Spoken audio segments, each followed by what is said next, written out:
Yins, guys! Thank you for listening to the Bridge to Buctober podcast, where we talk all about them Pittsburgh Pirates and that. Today is September 25th. The Pirates came out of the week with one win. One win. There are less than 10 games left, guys. Bittersweet as it is, I'm sure everyone listening to this is ready to talk about the offseason moves already. But we have a whole show dedicated to this wonderful pitching staff. Now and a little in the future, but all pitching this week. Let's go Bucs. My name is Josh, and I'm joined as always by my brother Jake. What's up, Jake? How are we doing, man? Doing good. Here we are in the same room. Look, I can give you a high five here. Jake is out here for the, I guess you could say weekend. A little bit of it. But yeah, we just decided we would get this done in person, mostly because you don't have a setup right now. I do not. So I moved everything down to Mississippi and came back to finish out the month at work. And I was like, oh, I can just bring some stuff back. But even if I would have brought stuff back, because I forgot it. But even if I would have brought it back, I have no desk. It's in Mississippi. Do you have internet? I do. You kept your internet. I kept my internet until next Friday. So, okay. Next Friday. So you'll be back next week. This coming Friday, technically. So you'll be back next week. I'll probably be back here next week to record again. You're gonna have to drive out here to record. Yeah. I like it. It's a little different, but we made it work. We got it. We're both in the frame. Yeah. We're good. Yeah, I like this. Pitching. Pitching. I don't know. This is a hard one to go through, to be completely honest, because there's a little good. There is. And that's the thing is, I talk about this every week. I talked about it last week. We try to make sure that we're not like all doom and gloom. We try to bring out some sort of, we're fans. We're all fans. Like you listening, you're fans. You don't want to just tune into a podcast and hear me complain about your favorite team for an hour. Like that's not you wouldn't last very long. Right. Yes, there are things that we're going to vent about that you're probably thinking the same things. And I can imagine, because I do this when I'm listening to podcasts or whatever, you're sitting there going, that's what I've been saying. That's right. And so like, I get that. There's a lot of that involved. But at the same time, we try to point out things that we see that are positive, things that I literally look for them. And because I look for them, I tend to see more things and dwell on those things as a fan to say, if I don't want to be upset all day, I can take a look at some of these things that I think maybe are good. Yeah. I mean, it's hard to be a fan and just sit there. Well, it's not, because a lot of people do it, but it's hard to be a fan and just complain all the time. Sure, there's a lot going on right now that you could complain about, and that I do complain about. Oh yeah. But at the same time, if you're not looking for something good, are you actually a fan of the team? Like, right. And at the same time, I will say this, just at the same time, if you're not also complaining about some of the things that you see, you know what I mean? But I think there was one thing that we were talking about when we were watching the game, and we may even get into some of this. One of the things that we were looking at we were watching the game, and I said, you made a comment, well, this. Everybody here knows you want starting pitching to stay in longer. Yeah, absolutely. But one of the things that I said was, if you get past the idea that you want a guy to stay in and understand that we already know that's not the MO and that's not the plan of what we're watching, you can get past that first and then have your complaints about, you know what I'm saying? Yeah. And we're going to have one of those tonight. We're going to have one of those tonight. Little preview there. We're going to have one.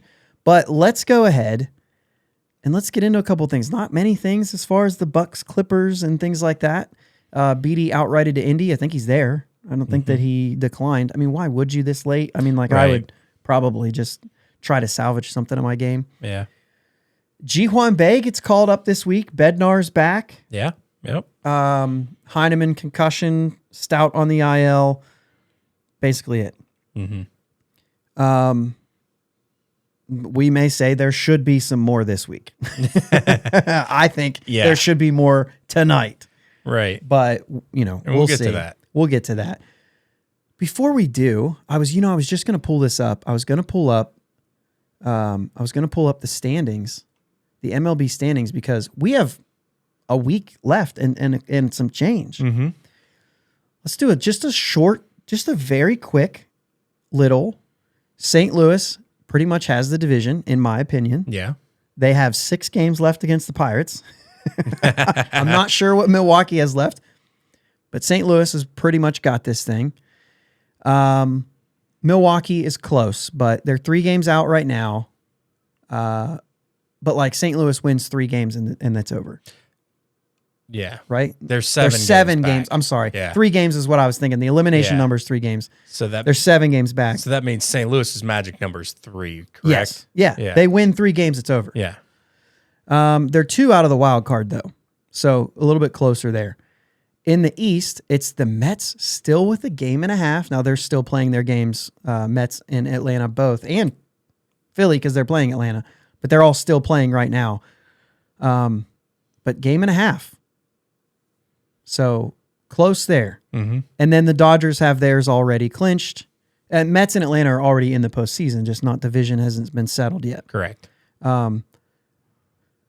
So yeah, and then Yankees have they're just postseason.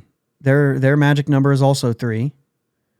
Cleveland today won their game 7 in a row, and they've clinched. And they are now like, with as many games as they have left, and with this 7-game winning streak, 9-1 in their last 10 games. Even when I made the change in my thought this season, like we talked a few weeks ago, like the White Sox still have a chance here. Now the White Sox they've just lost 6 straight. They're caving. They're now under 500, which is so bad. They absolutely crashed when they could have went the other direction. I still believe, especially with some of the pitching that they have. But when I kind of made up my mind that Cleveland was winning that division, I still thought they're not winning 90 games. After 7 straight wins, like they're at 86, they could win 90 games. Yeah, they could. They could win 90 games. They're still not going to be like, unless the Yankees cave. I haven't really looked to see, who they play, but 90 is not out of reach. Playing really good baseball right now. Assuming you have 9 games left, they need to go 4-5. Yeah. Yeah. They've got 90, I think, in the bag as well as they're playing right now. Right. Very young team, very low payroll. Mm-hmm. Pay attention, Pirates fans, because this is the worst thing that can happen to a Pirates fan that's nutting to spend money. Just telling you right now, because Cleveland's got awful owners that won't spend money either, and guess what? Their front office makes it work. Yep. So hopefully, Ben Sherrington's taking some notes, right? Because that's the only hope we have. Yeah. And I know for those of you who can't stand Ben Sherrington, sorry, but hopefully he's taking notes. Everyone can improve. Yeah, absolutely. And that includes the decisions by the front office. And you could make a case that some of their development plans are working. You could make a case they're not too. The injury bug is hurting the Pirates a little bit all through the minors. But I don't think that the injury bug means that it's not working. Like, I think you give a pass for that. Right. Yeah, I agree with that. But either way, Cleveland's good, and they're won their division. Houston's already won their division with 101 wins already, the best in the American League. Seattle is... we need to actually click on wild card here, because this is where it gets a little bit more interesting. I mean, the NL East is still interesting, but a little more interesting here. Atlanta right now has the top spot. They're way up. Atlanta or Mets will have that top wild card spot. It's easy. Yeah. After that, it's San Diego and Philadelphia that are very close. They're just a game apart. I guess it's a full game. Same in the loss column, though. I think that's the important thing to remember. But Milwaukee's 2 games out. So San Francisco, they consider still they're not technically eliminated yet, but right, they're 75 and 78. Yeah, and yeah, they play that way. The Pirates are close though. I'm kidding. Toronto has an edge here in the American League with Tampa close to them. Just 2 games playing back right now. And they're playing each other. No, that's their next game. Yeah. I think it's tomorrow. Maybe that's tonight. I guess they could still be playing. No, they'd be. Because look how it says September 20. Oh, that's because it's. But look how it says like September 26th. Yeah. It does kind of make you feel like they play Maybe tonight. They are playing tonight. Maybe they play the Sunday night game at 8 o'clock or something. Anyway, Yeah. That's a good one to watch. It's already over, so sorry guys. When you listen. Anyway, Seattle is in it. They're 4 games above Baltimore. Seattle's 3-7 in their last 10. But like everyone going for the American League wild card has lost more games than they've won in their last 10. Seattle is still they're still at risk. Julio Rodriguez on the injured list. Yeah. And what was it? It is the longest playoff drought in major sports right currently. Right. So this is kind of a big one to see Seattle get in. Baltimore could. I mean, Baltimore, dude, that is the biggest surprise of the year. Oh, 100%. If you want to look for positive surprises. Yeah. There are some negative surprises, including the Chicago White Sox. But that's probably the biggest one, right? Yeah. Everybody else. The biggest surprise to me is Baltimore. I mean, that's quick. Yeah. It's good for them. Once again, guys, it's possible. Not everybody's going to be the Cleveland Guardians. Like they're very lucky this year. Now, before we go off, like they've earned it pitching wise. They've been doing this for a long time. Yeah. For them to hit on that many young players is incredible. Yeah. Kudos to everything they've got going. It's incredible to hit on that many players at once. And if all the stars align like that, you win 90 games and you win your division. Yeah. And you take a shot at it. They have the pitching to make a run. Could be interesting. Right. Anyway, just wanted to kind of step through that a little bit. Mm-hmm. I know we don't want to dwell on it because we have a lot to talk about. But in the midst of all this, Aaron Judge hit number 60, and Pujols hits 699 and 700. So a couple kind of big milestones this week. Yeah. And massive milestone for Pujols. Massive. I will say this. We may not see this again. I saw somebody was breaking it down. They took the averages for a couple young hitters, Acuna Jr. and Juan Soto, took their average home runs per season, multiplied it out until their age 40 season. They still don't get there. Right. Like this is a bigger deal than I think some people even realize. There are 4 guys. And I think because of the fact that Bonds was a little bit more recent and then now this. But man, it's incredible. It's absolutely incredible. And you have to be able to play, you have to be able to play that long. Yeah, you have to stay healthy and play. And do it till you're 42 years old. Yeah. At the beginning of the year, is Pujols going to hit 21 home runs? No, probably not. We said this. He probably won't get the playing time. After the 1 month, and I don't remember what month it was, but after he went on that little bit of a tear, you and I talked about it, and you said, does he get it? And you didn't think so at the time. And I said, the great ones always find a way. Mm-hmm. And when he was only that far away, and I believe by the time we were done recording, you believed he was going to get it. Yeah. Because we just had talked about that. He is definitely one of the great ones. Now, say what you want. I know all the balls are marked for Judge and him. Say what you want. If you think that there's a conspiracy out there and that the balls are juiced, then think what you're going to think. I will know, though, that if there's any kind of shady business, that one pitch to him Friday night was just a meatball. But I don't know that means that people are actually fixing anything. Yeah. It sucks that it was on Apple TV and that barely anyone could watch, but we get by that. We've already argued about that. We don't need to do it again. Not argued. We've already complained about that. Yeah. We don't need to go down that path again. So that's it for the standings. That's it. I just wanted to kind of go over that because I thought that was we're coming down to the wire. And even though the Pirates aren't playing important baseball, there's still a lot to be watching for, and I just think that it's super interesting. Yeah. So let's go ahead and get through a little bit of these games. Not that we're going to do game recaps, but this lays into exactly where we're going to go this week. Excuse me. Jeez Louise. 8-4 going into the 9th inning. Oh, yeah.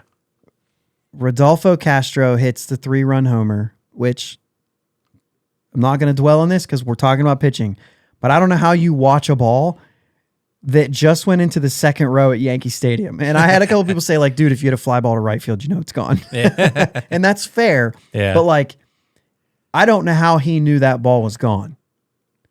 I wonder, yeah, I don't know. So, like, I even thought about it, like, oh, I hit a fly ball. It's either getting caught or it's out. But, like, he reacted like he knew it was gone. Oh, he looked at his dugout and said, let's win this game, basically. Yeah. Whatever. Right. But the thing is like, so it was second row. The guy in the second row had his hands up. So, I mean, you could make a case maybe third row, but, like, still, I don't know how you stand and look. Especially a young guy. Like, he hasn't played at Yankee Stadium very much. It's not like he just knows. Has he?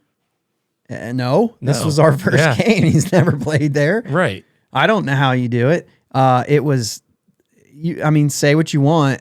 I was kind of, when he did that, I was like, I thought he flew out.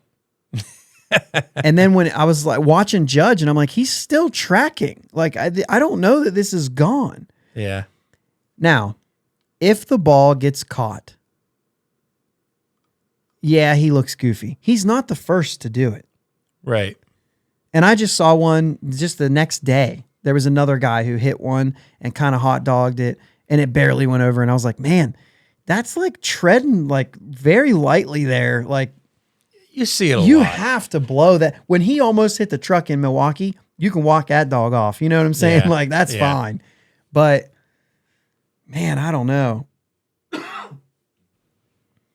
But he looked at it, and it comes with it. It comes with it. This is the way these guys are. It's the way a lot of these guys are playing right now. It's part of the game, like it or not. I don't think that there's a lot of hate for it if you miss on it, because everybody expects this kind of thing to happen. Mm-hmm. The Yankees didn't take offense to it. They know what the deal is. Right. You know what I'm saying? Like, Stanton stood and looked at his too, and it was a line drive that it didn't barely go out. Like, it went out, but like, because it was a line drive, you weren't sure. Right. But he stood there and looked at it the whole time until it was over the fence. It didn't take long. But he stood there and looked at it and put his arms out like, I'm the greatest of all time. Yeah.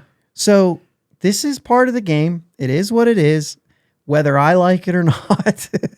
Put the bat down and run is my thing, but it's not me. And we're just talking about Albert Pujols hitting number 700. And you look at his home runs over the time, he's watched every one of them. Yeah. Every one, the 100, the 200, there's a video out there. It's the same swing. He stands, he looks, he walks, he takes a couple steps, and then with his left hand, he throws it that way. And it's like the same all the way through his career. Yeah.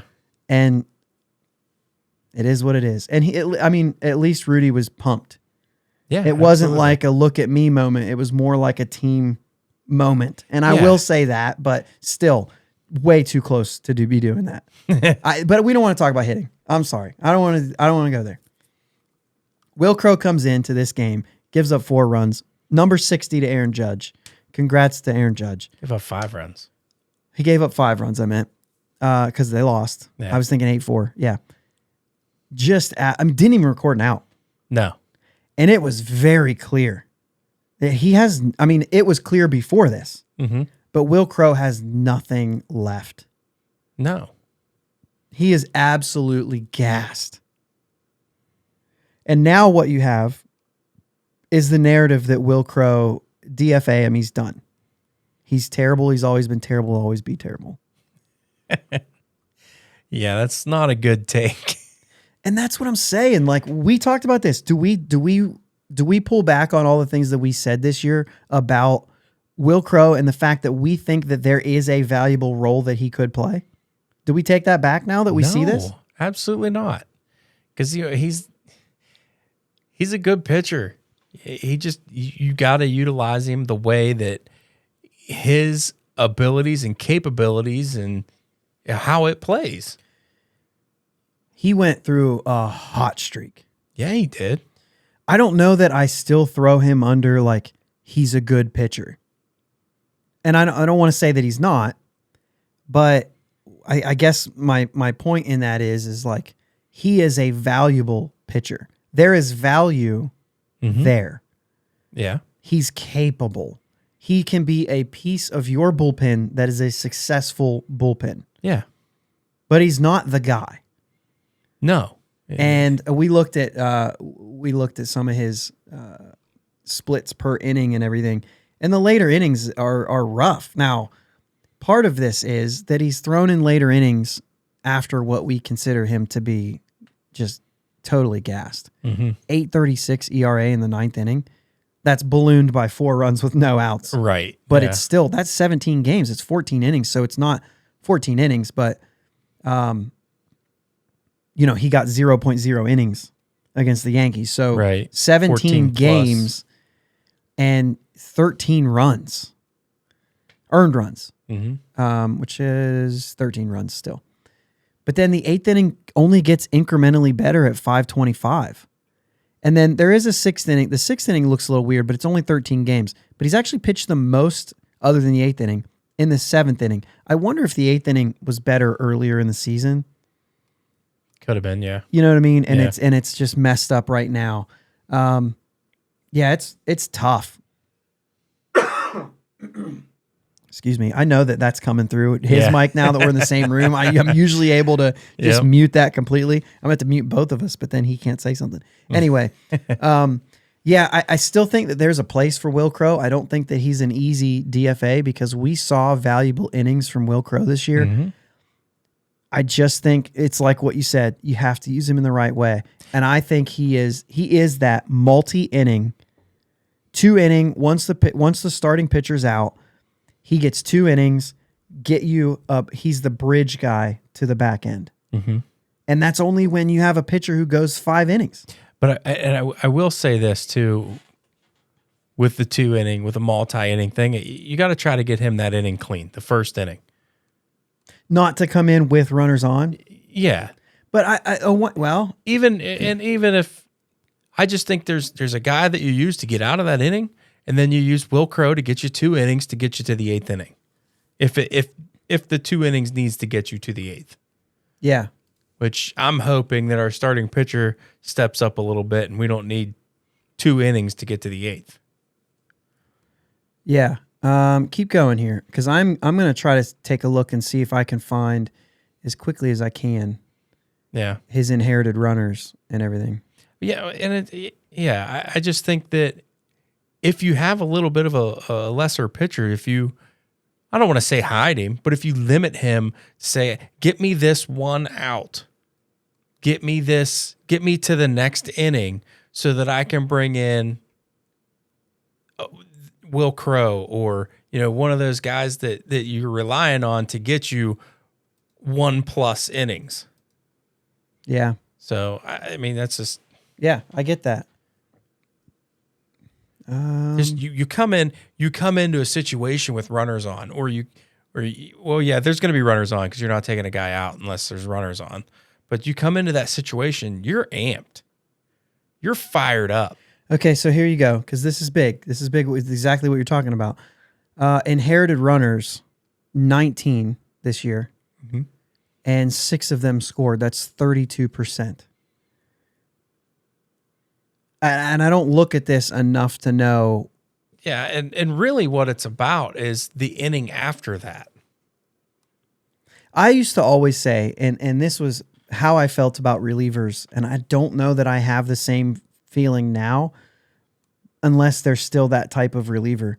But if you come in a high leverage situation and you get me out of a big jam and your energy level, your adrenaline is here. When you go into that dugout and that adrenaline level starts to dip, you got to come out of the game. And we see this all the time where they bring a guy back out and he struggles that following inning. Will Crow didn't seem to have that same struggle the following inning as some other guys, because I think his mindset the entire time was that he wasn't just getting them out of a jam, he was getting them to their back end. Yeah. And that's the difference, is the mindset. Because we've already seen that Will Crow with adrenaline is actually not as good as Will Crow when he knows he's... Yeah, and here's the other thing too. We looked up on this split screen here that pitches 1 through 25, he wasn't actually as effective. Yeah, well, it wasn't even that. It's that pitches 25 to 50, he was very effective. Yeah. And we kind of, as we kind of talk through some of this stuff, that's maybe a little bit obvious because of the fact that if you've done well through the first 25, you'll be granted more. If you've done bad through the first 25, you won't throw more than 25. So the times that he's going good, he's capable of still going good. Yeah. Further down. Yeah. So with all that to say, Will Crow is not crap. He's not necessarily a DFA candidate when we have so many others, and we'll talk about who those are maybe later. Yeah. Unless we run out of time. But we think there's still value in Will Crow. It's just not going to be late inning save opportunities and high leverage situations. Yeah, and I think we'll touch on this a little bit more later in the episode too. Yeah. About Will Crow specifically. And if I forget, remind me. Okay.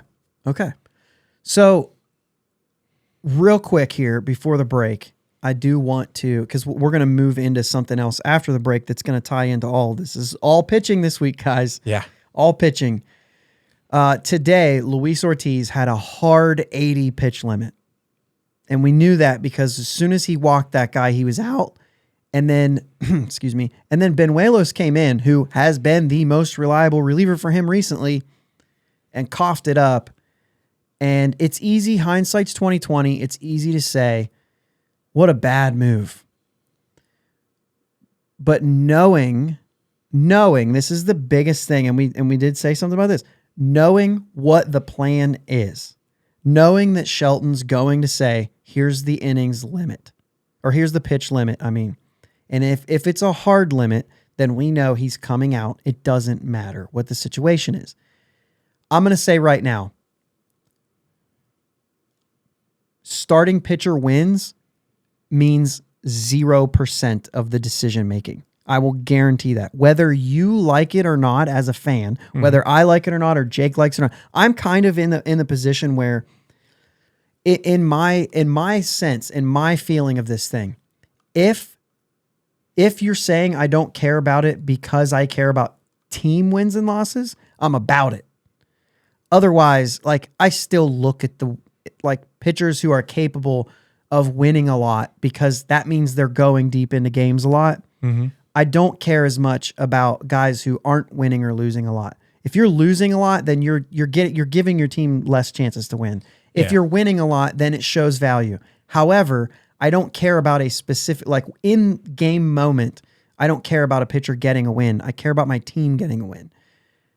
And when you have 96 losses, I probably am not going to overdo the win-loss in any direction as much as I am player development, player health and safety.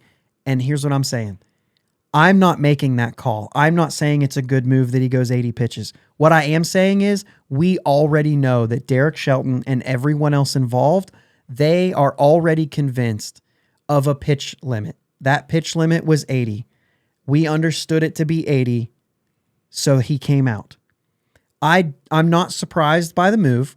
Whether or not I agree with him coming out has to go back to whether or not I agree with, is 80 the hard limit? Do you even set a hard limit? That's where the disagreement comes in. And whether it does or not. But the reason I say that is because I want to set the table here. We know that they believe this. So from that point on, let's bring this up. 80 pitch limit for Luis Ortiz today. I'm just moving past it.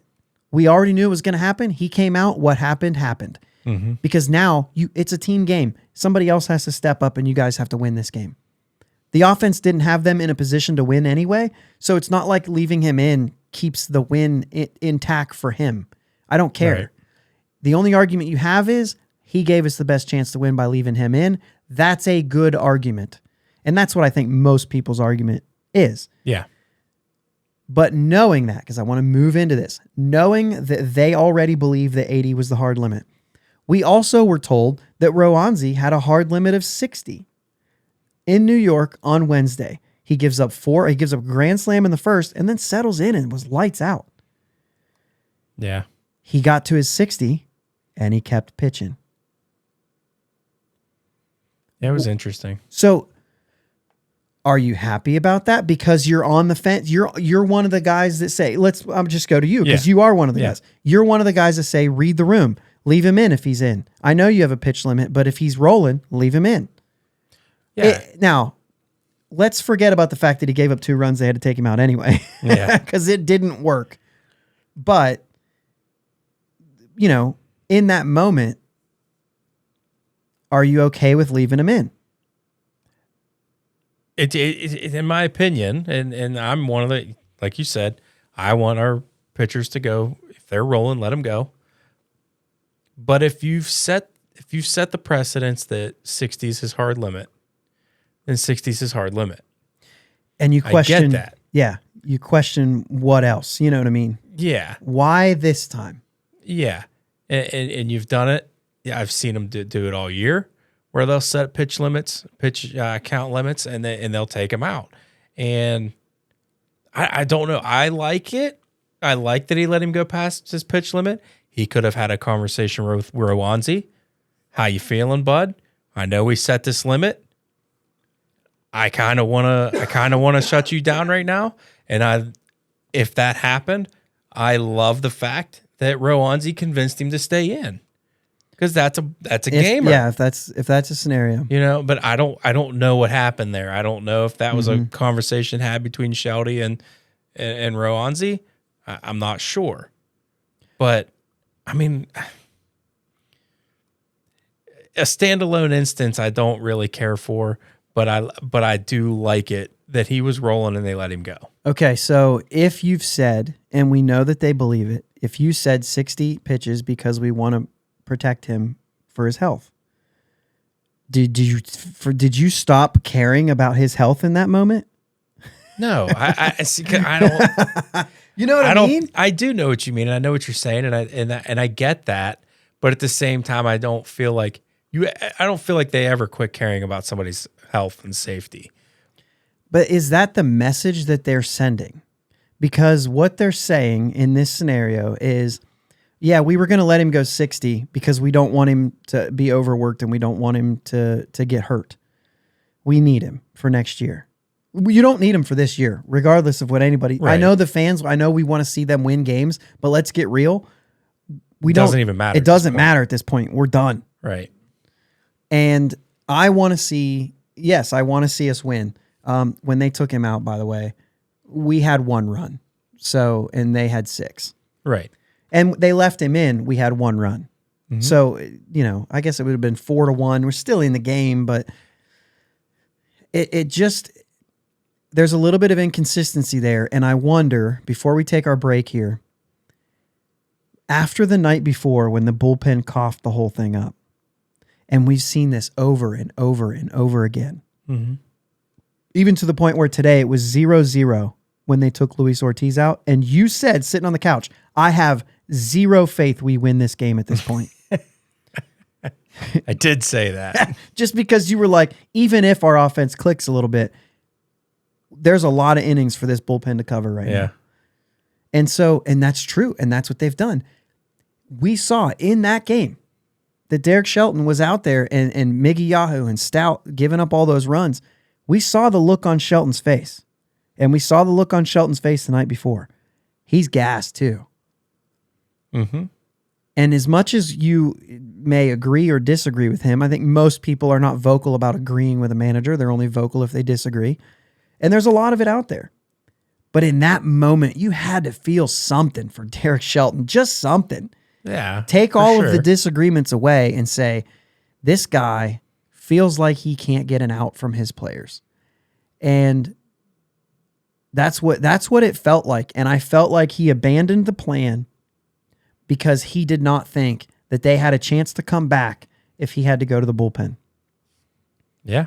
8 runs afterwards. 8 runs the bullpen gave up from that point on. That's the Contreras game. Yeah. Yeah. And that's the thing, is like he was dead on right. And he knew as soon as I go to the bullpen, we lose this game. And with that said, so I wonder if it's just trying to win a game or if it's a little bit of Shelton saying, hey, Ben, get me some help. I can't do this. We can't do this next year. 100%. And I think that he has to be able to show frustration and show that if anyone expects him to win games, he's going to have to get something better in the bullpen. Yeah. So let's take a break and talk about maybe something better. Okay? All right. Sounds good. Thanks for listening to the Bridge to Buctober podcast. Check us out on Twitter, Facebook, and Instagram at Bridge2 Buctober. Audio podcast available on your favorite podcast platform. Video podcast available on YouTube. Follow us on the socials and subscribe to the podcast. If you're on Apple Podcasts, take a couple minutes for a review. We'll be right back. Swearingen Bat Company is Ohio's premier wood bat company, specializing in custom wood bats to meet any need from T-ball to senior league. Check out their website at swearingenbaseball.com. Link is in the show notes. Twitter and Instagram at Swearingen Bats. You can also find them on Facebook. Swearingen Bat Company, that's swearingenbaseball.com. Let them know you heard it here. And we're back here on the Bridge to Buctober podcast. And we're talking all about pitching. And I think we had like a couple other things that we were going to talk about in that first half, but it went a little long. But we did kind of mention that we were going to talk about maybe a couple things that are positive moving in to the offseason and next year. And one of them is clearly obvious, and we've brought him up a couple times already, and that's Luis Ortiz. Yeah. I mean, easy 100. On the black. And with doing movement. it with movement and doing it deep into his games. We've seen some guys come through the Pirates that throw 100 miles an hour and get rocked. Archimedes Caminero is always the one that comes to mind. Yeah. Like it was a straight 100 and got tattooed. And he piped it. Like he threw it down the middle. Yeah. Yeah. This is different. Yeah, there's some hair on this thing, and it's moving, and it's locking people up. It's getting them to swing and miss. Yeah. It's getting Jason DeLay to just miss it. He just missed it. He just absolutely missed it. And then he got lucky enough that the ball bounces off the wall right back to him, and he said, oh, crap, now I'm going to get a guy out. And he throws it into left field. That was a rough one. Jason DeLay. Get off your knees, catchers. Get off your knees, catchers. Well, that wasn't even the one that he didn't block. No, I know. But then there was one he didn't block. This one knee thing. Let me vent on this real quick. 9 errors from Jason DeLay. One knee with runners on base. It gets talked about all. Why? I don't get it. We're not blocking balls correctly anymore. It's just it's bad. It's bad for the game of baseball. This has been brought to you by, I'm just kidding. Yeah. Catchers, get over it. Jeez. All right. So, but Luis Ortiz, man, I mean, this is now, okay. When I say comes out of nowhere, I mean, he's everybody in the minor league system is a prospect. So those guys who say like, well, this guy's not really even a prospect. He's just a minor. No, they're all prospects. Yeah. At any point, something can click and they could make the show. And we looked at his numbers. In the minor list, I only have his numbers pulled up. But like this year, we talked about this when he got called up. They're not great. But we give kudos to these guys who spend every day with them saying, hey, but it works. Like he's worked. Yes, he's gotten into some trouble, but they've been his fault and not, you know what I'm saying? Like you could say something like that. Mm-hmm.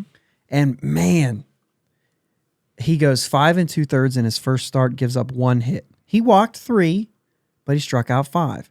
So his next game, he goes 5 innings against the Yankees. Yeah. Gives up an earned run on 3 hits, only 2 walks, still 5 Ks. He shows up today against a little bit of a lesser team than the Yankees. And his first game was Cincinnati, but 4 2/3, which we talked about, 80 pitches, that's it. And gives up 1 hit. His 1 earned run was the guy he walked, and then Banuelos let him come around. Yeah. 2 walks, but 7 strikeouts. And there's improvement in each one of those starts. Mm-hmm. Even though the inning wasn't, he didn't get to that 5th inning. Right. Or not to the 5th, but he didn't get through the 5th inning But in his other start against the Yankees, he threw 74 pitches. Mm-hmm. And I think in his first start, this one was 80, and I think in his first, it doesn't give us here. It says number of pitches and strikes, but they actually don't list it for whatever reason. Mm-hmm. Can I get to that game? I believe it was 87 pitches, or I might be thinking of 83 pitches. 87 was the outing from Johan on Saturday. Right? Yeah, 82 actually. So I don't know where I'm coming up with that number. It's all right. It's ridiculous. So he's between a 75 to 80 pitch count. Yeah, and he's at a place where he's thrown about 30, 40 innings more than he's ever thrown in a single summer. So you understand where they're going to be careful with it. However, Brubaker's hurt. They're doing what they're doing, and he's just showing up for it. And I'm not saying this continues. He's not going to win a Cy Young next year, more than likely. I mean, Right. I guess I don't know. Right. I mean, he could. Anybody can. Will Crow could win a Cy Young next year, guys. Nah, maybe not. Crickets. Either way, he just has shown up, and there's enough there to allow yourself to get excited about watching this kid pitch. Mm-hmm. Because one of the things that we've talked about, and we know that there have been moments where our starting pitching has been better than what we thought it was going to be. Mm-hmm. But there's still a lot of question marks moving forward. And we've talked about they should sign a starter. They should sign 2 of them. And maybe we'll get into that here in a minute. But first, the idea that he's been this good is exciting. Yeah, and allow yourself, when we start to look for those little things that are good, this is one of those things that can be good. Mm-hmm. And I think that he has earned himself a little extra time. 23 years old, so he'll be going into next year. He's a January guy, so he'll be 24 next year. But, I mean, these numbers are good, and it's not just that he's lucking into him. Like, he looks good. He's impressive. Mm-hmm. Yeah. And right along with it is Johan Oviedo. Yeah. Whose numbers with St. Louis AAA were not good as a starter. Right. 10 starts, they weren't that good. And as a reliever, he looked really good with the Cardinals. Louis, yeah. And so we brought him and we put him. Did I pull this up right? This is giving me not minor league stats, huh? What, career, minors. Let's just take a look at this real quick. 10 starts, 5.58 ERA with Memphis, which is St. Louis's AAA. He gets 5 appearances, but 4 starts with the Pirates. It wasn't going deep, really. With Indianapolis in AAA. Sorry, AAA Indianapolis. Yeah, I'm sorry. When he was brought over to the Pirates, but in Indianapolis. 0.79 ERA. And so they bring him up and they say, well, let's see what he's got.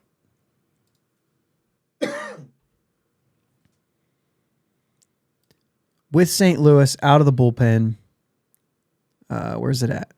I'm in the wrong column here. With St. Louis, 14 games, 3.20 ERA. So you're like, hey, this stuff plays, but maybe out of the bullpen. Sure. He started 5 games for the Pirates now, 3.05 ERA. And 23 strikeouts in 20 innings.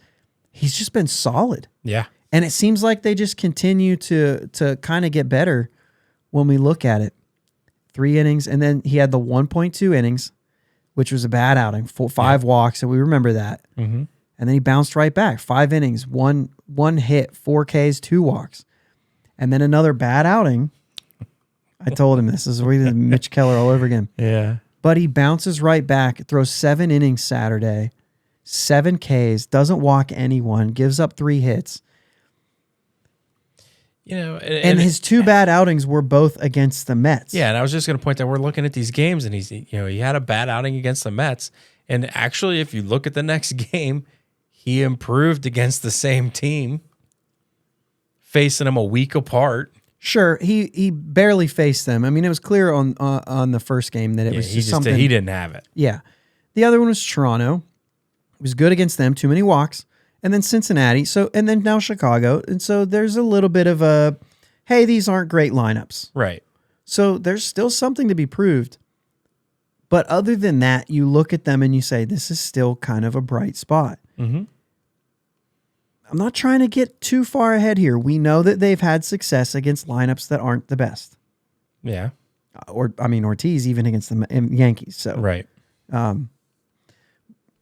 But it's better than what we've had.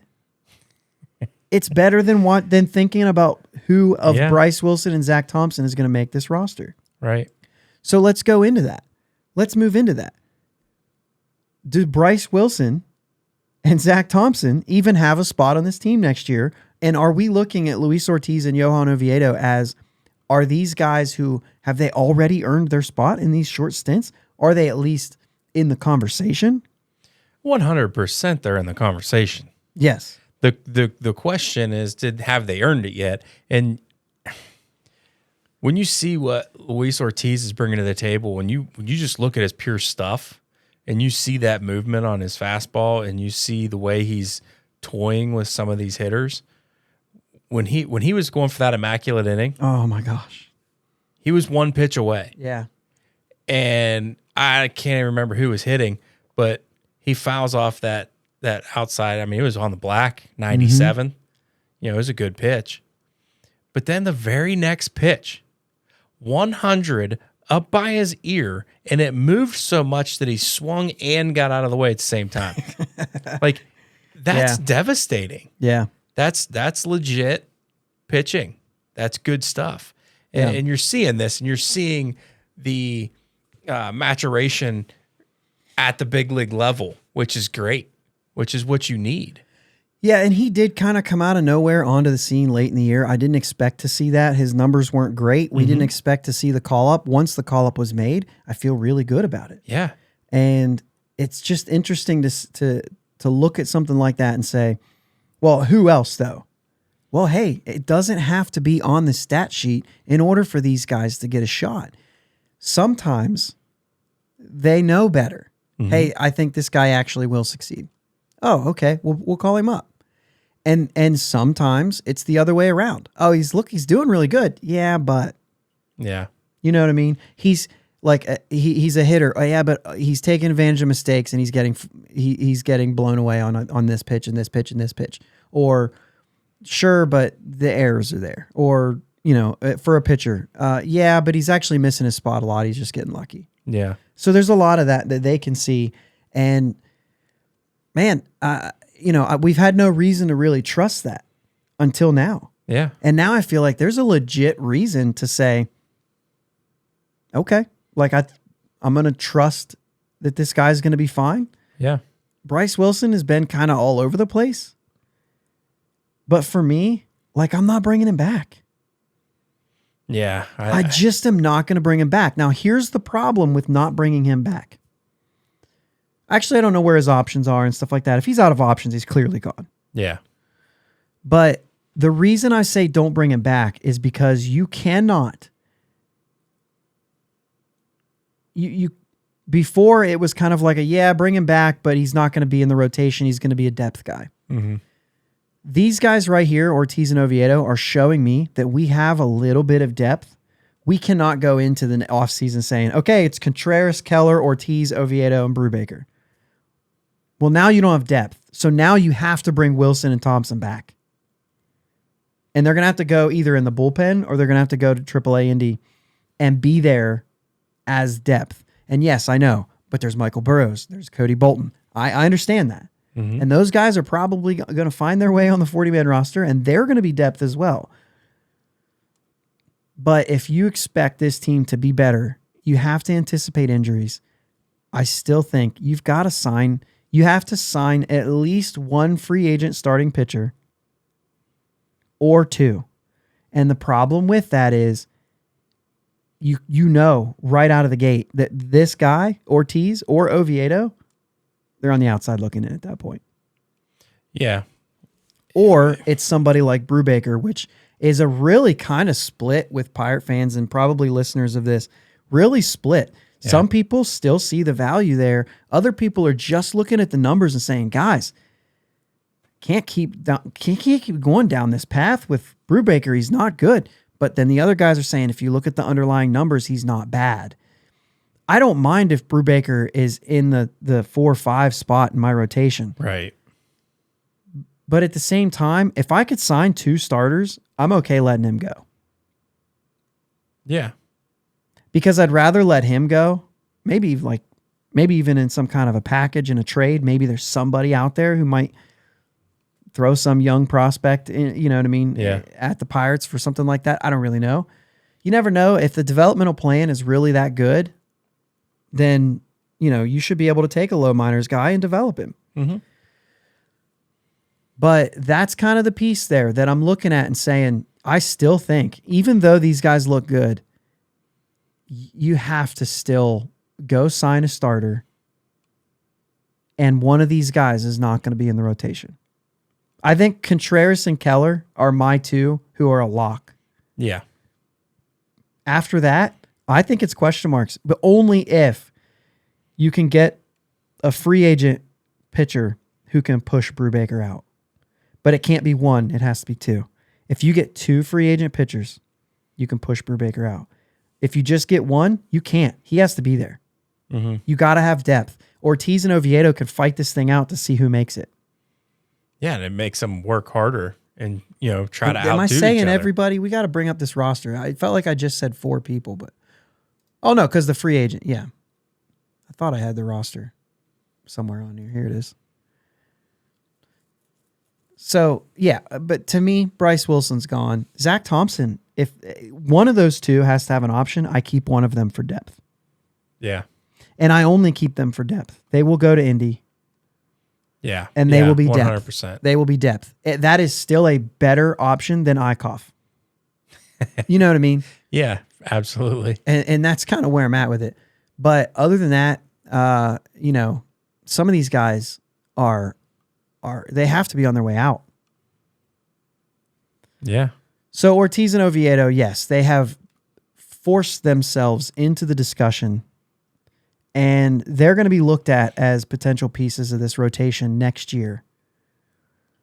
But there has to be more than that. You just can't depend on that, or you're going to end up with the same sort of thing. Yeah, and I agree with that. I don't know if it has to be 2 pitchers, and I think I'm okay hanging on to Brubaker, but I think we do need to get 1.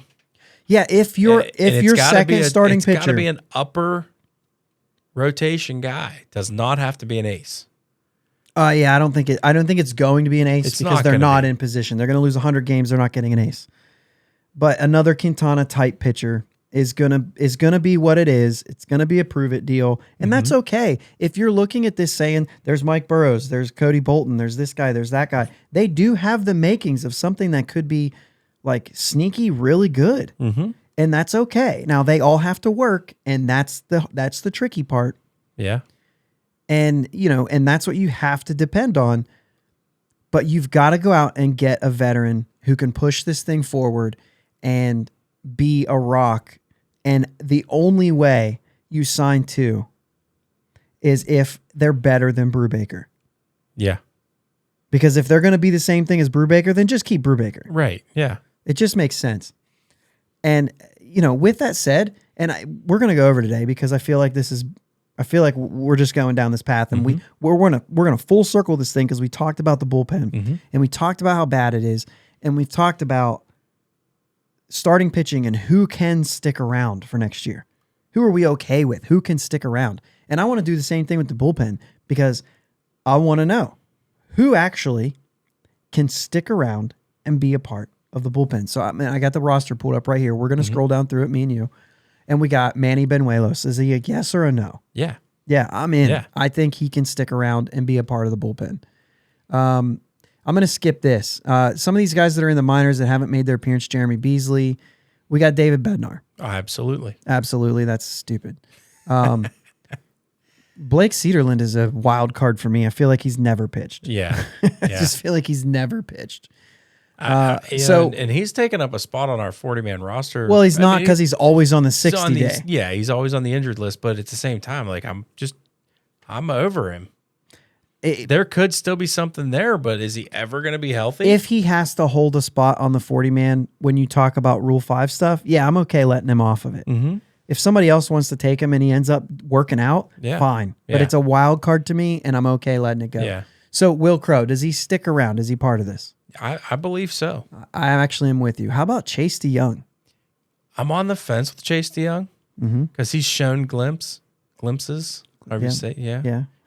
But I'm okay if he goes. Like I'm not attached to Chase DeYoung. He was off our 40-man roster to start this year, wasn't he? Right. And we signed him to a minor league contract. Yeah. So I mean, I have no problems letting him go. Yeah, I also have no problem with him being a part of it. Right. Right now on the 60-day injured list is Yuri De Los Santos. I plan on him being back and being a part of this bullpen too. Yeah. Junior Fernandez, we don't really know much there. There's been some interesting numbers when we looked at him. Mm-hmm. Colin Holderman is another 60-day right now. I mean, he's a part of this moving forward as far as I'm concerned. Yeah. He was one of the more solid pieces when you really looked at what he did here. I know that like some of the numbers weren't great for him. We liked what we saw from him. Yeah. 204 when he was with the Mets. He had wasn't there like a single game that was really rough for him? Yeah, his last game out there, 5 runs without recording an out. And before that, it just looked better than that. In which landed him on the IL. Yeah. And is this a running ERA? Yeah, this is his running ERA. He had his ERA down to like a 167. He gives up 2 runs against Cincinnati to a 222. Gives up 5 runs to a 381. No, that's just for that game. That can't be for that game. It's infinity for that game. How does he end up with a 675? Oh, that's just in August. So throughout the whole season, though, it's a 381, right? So if I go back to career, yeah, it's a 381 combined. Yeah. It was a 675 with the Pirates, but that was like a blow up at the end that just tacked on 5 runs to only 10 innings, and that made it look a little worse. Yeah. I think Colin Holderman is one of the guys that I say, I'll get an extended look at him, but mostly because I'm sick of seeing some of these other guys. Max Kranick, Nick Mears are kind of wild cards there. I'm not going to go into that because they weren't part of this bullpen this year, but Johan Ramirez, I feel like I've seen enough to say he can stick around because I've got guys that are, this is kind of weird. Have we dumped anybody yet? Yeah, no, I don't think so. Well, we dumped Jeremy Beasley. We're going to, you know what I mean? Like that one was easy. Peter Solomon to me is the next guy. He's gone. Robert Stevenson, I don't really know. Eric Stout's gone. Get him out of here. Zach Thompson, Dwayne Underwood, Bryce Wilson, they're all gone. You're opening up several spots there. Cederland to me is also gone. Yeah. Not gone. Some of these guys are gone. Yeah. Some of these guys are just not on the 40-man anymore. Right. And I'm kind of there, but when I think of the bullpen, I think of now the reason I say like Johan Ramirez doesn't have to be in the major leagues. Right. You got to have depth. And so I'm saying like let's not cut these guys. But there are guys here who I would outright cut. But when I think of the bullpen, how many guys do you need? You got 5 starters. You've got, so there's what, 13 and 13 now. So you got 5 starters. You got 8 guys. I mean, that's a lot of guys. Yeah. And I would think if you've got DeYoung and Crow for your long guy, your two inning guys, who can get a spot start here and there. Yeah, maybe. I like to have somebody in my bullpen that I very rarely use. To me, that would be the Oviedo or the Luis Ortiz. I mean, Just bring them up for a game if they need them. Yeah, I mean, you would just, if you need them, you bring them up, you send them back down, kind of a thing. That is kind of the way we do it now. I just don't, unless you're doing an opener type move, I don't see that. But outside of that, like literally, I'm looking at, we did DeYoung, Crow, Bednar, Benuelos. That's 4 of them. We got 4 more to go. Well, we're keeping Holderman. De Los Santos and Holderman. So there's 2 more.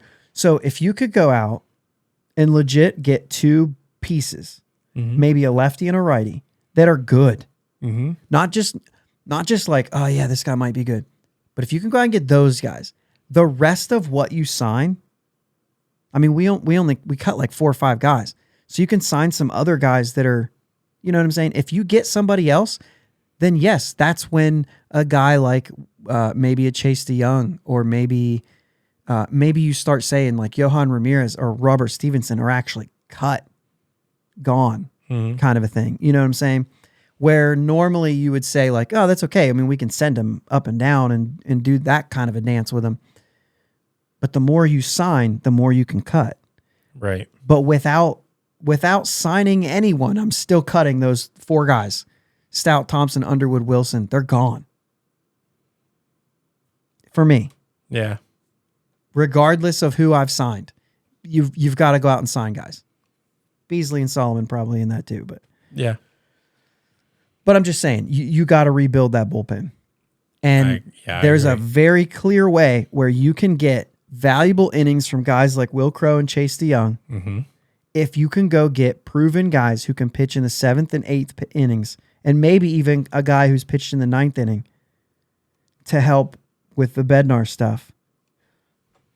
Yeah, I'm okay. Like I said, I'm not attached. I was more on Chase DeYoung earlier, because I was like, I don't know why whatever. But if I say you cut either him or Bryce Wilson, I kind of those 2 to me, because I feel like I feel like.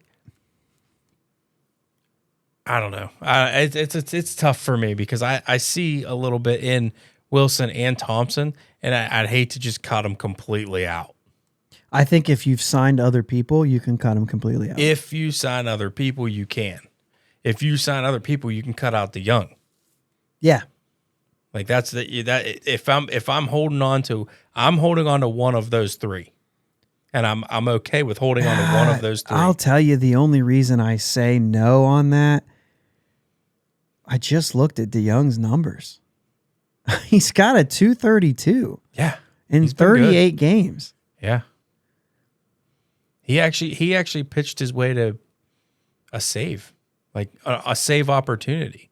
He got 3 save opportunities this year. And he only completed on one of them. He only completed on one, but but that shows that there is something there. There's some value there. I don't know, man. I think that he is still in my bullpen because he proved it. Now, he's got to continue to prove it, but at least if I can't replace him, I'm okay with that. Yeah. And there are other guys that I'd replace ahead of him. For me, though, just to go back to that, if you're saying we need one depth guy, but we've got to cut these guys, and so either Wilson or Thompson is going, options aside, I didn't look at it. I don't know who's got options and who doesn't. I'm going Thompson before Wilson's gone. Thompson stays. You're right. In my opinion, and I know there's a lot of people who probably just say both of them have to go. There's no way you pick one. I would be more inclined to stick with Thompson over Wilson, and I don't know. I'm not 100% sure of that. I haven't looked at him that close, but when I see it, when Wilson's bad, Wilson's worse than when Thompson's bad. I don't know though. Thompson's had some really bad outings too. Yeah. Cut them both, guys. Yeah, I'm okay with you. I'm okay with it. There's guys getting cut. Yeah, but if you don't, Underwood has to go for me. I'm done with that. Yeah. Okay, so last thing I'm going to say on all of this. Will Crow shouldn't pitch another game this year. No. Injured list. You've got that Beasley and you've got Peter Solomon. I don't care if they're good or not. I don't care. Right. Don't throw Will Crow in any more games. He's done. And I still think he's a good pitcher. Yep. I still think he comes back next year, but he is gassed. Yeah. And if he's not gassed, then I do have questions of how good I think he is. But he's gassed. And I don't care who you bring up. Bring up somebody to take his innings. Somebody you just need to see. I mean, and that's the thing. Get a look at him. 100%. Junior Fernandez, bring him up. Let's see what he's got. But I think there was two guys I was going to say. I was telling you that there's two guys that shouldn't. Oh, Miggy Yahoo. I think Miggy Yahoo can't throw again this year either. Yeah. I mean, that ERA is only going to get worse. And that is a guy that I will tell you on this pod, we have said we believe there's something in the tank there. I'm no longer convinced. I told you to remind me about the Will Crow thing. Will Crow thing. I'm reminding you right now. You reminded me now. So this is going to be the first off season that Will Crow can actually go into and say, I'm a relief pitcher.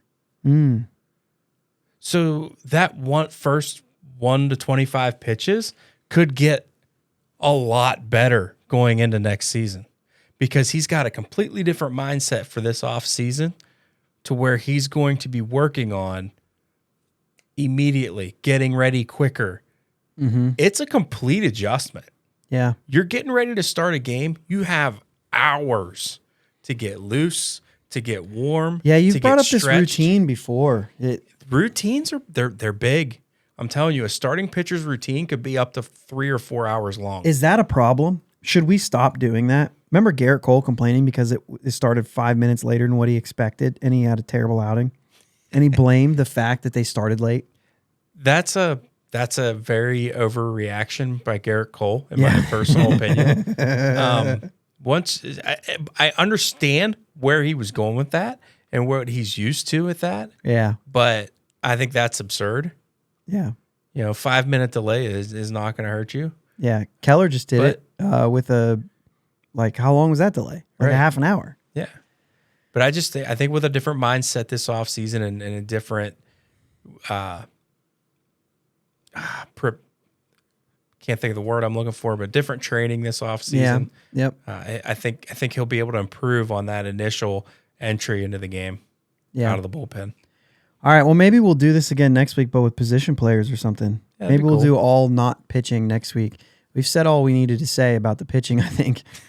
But before we go any further, and we said this wasn't about him, but we did say that Johan Bay was called up. I think we give him a little congratulations, buddy. Yep. First major league hit. First major league hit. First RBIs. Major league appearance. Couple RBIs, a double, a stolen base, couple stolen bases. He played second. He played center. Yeah. And I tell you what, he's probably the most comfortable player that we've taken from the infield and put him in the outfield, which I know he's played a lot of outfield in the minors too. He looked comfortable. Yeah. Just catching routine fly balls. Yeah. He just looks like an outfielder as well. Diego Castillo doesn't need to be in the outfield. No, he doesn't. Ever again. No. But unless he works all off season and says he's comfortable, that's a little bit different. But no more this year. Yeah. But all right, I think that's all we have. Did we have anything else we were going to say? I don't think so. I think that's it. Hey, this has been fun doing this here at the house. We'll do this one more week. Yep. Maybe the setup looks exactly like this. Maybe it looks a little bit different. I don't really know. We kind of toyed around with maybe a couple things, but yeah. Good stuff. Where is it at? Right here. 3 against Cincinnati in Pittsburgh. You're going to the game. No. Not this week. No, You're not going this against week. St. Louis next week. Yes. Okay, so 3 against Cincinnati, and then we go to St. Louis for 3, and we're in October baseball. We're in Buctober for what, 4 games? Yeah. 5 games. No. Yeah, 5 games. 5 games of Buctober this year. 2 in St. Louis. Look, it's a 5-game series against St. Louis in October. 2 there, 3 here. And I'm going to game 3. Yeah. I went to game 3 of the playoffs. Did you? Yeah, because the first 2 were in St. Louis. Yeah, and I went to game 2. I went to the first game in Pittsburgh.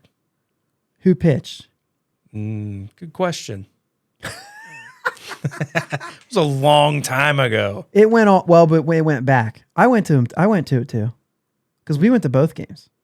There was only 2 in Pittsburgh. Mm-hmm. We went to both games because we saw Waka dominate. We won the game I went to. Yeah, we won the first one, and then I sat under the scoreboard in the rain, and Waka dominated, and it was awful. But I was also in St. Louis for the Garrett Cole game that he won. So anyway, we've got a 5-game Buctober series. Let's go. Hey, let's just pretend in our heads about October. Whatever. We're not even going to play spoiler. The St. Louis will have it locked in before then. Yeah, 100%. What was their magic number? 3. They might not have it quite in, but they've got to win today and then win 2 of 3 this week. And I forget who they're going up against, but then they've got. I mean, they're going to. They're probably going to clinch while we're playing them. Mm-hmm. Awesome. Awesome. But anyway, I don't know. 2 and 4. I mean, this is going to get bad, guys. We're going to lose our 100th game this week. Yep. And, you and I are basically being proven wrong. We said that wasn't going to happen. It's going to happen. Here we are. So that kind of stinks. Más información. Not sure why that's in Spanish right there. But anyway, that's all we have for this week. We will see you guys next week on the Bridge to Buctober podcast. Thanks for listening to my dad and Uncle Jake on the Bridge to Buctober podcast. Follow them on Twitter, Facebook, and Instagram at Bridge2Buctober. Don't forget to subscribe so you know when new episodes are released. Clear the deck, cannonball coming, and let's go Bucs.